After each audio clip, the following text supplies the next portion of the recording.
Bombo Sports News.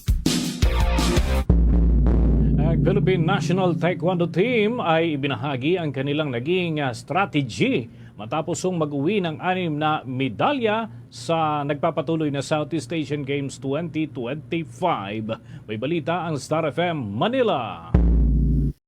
Mga kaboboka Star Nation, emosyonal na ibinahagi ng taekwondo coach na si Jordan Dominguez ang kanyang naramdaman sa nakamit na tagumpay ng National Taekwondo Team sa nagpapatuloy na 33rd Southeast Asian Games sa Bangkok, Thailand.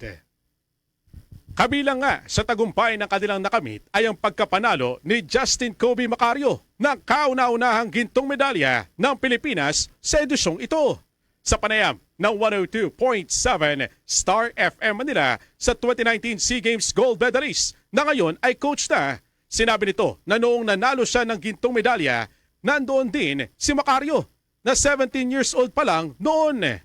Dagdag pa nito, matinding ensayo at focus ang naging susi ng Philippine Taekwondo Team para mag-uwi ng 2 ginto, 2 pilak at 2 tanso.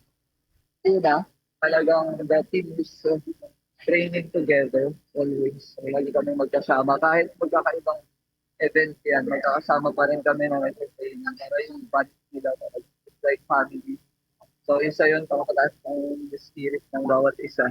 Pangalawa po is pinocus namin talaga yung kung ano yung rules din sa event na yun. Is yun talaga yung tinutupan namin. And then third is maagang nag-train for this event. So kahit nung wala pang line-up, wala pang proper line-up, everybody is preparing na for this game kahit hindi pa nila alam kung anong lalaroan nila, kung saan sila maglalaro. At yan ang ating balitang sports mula rito sa 102.7 Star FM Manila. Nagulat, Star DJ Antonio Labada, and this is Bombo Radio Philippines, the #1 and most trusted source of news and information. Basta Radio, Bombo!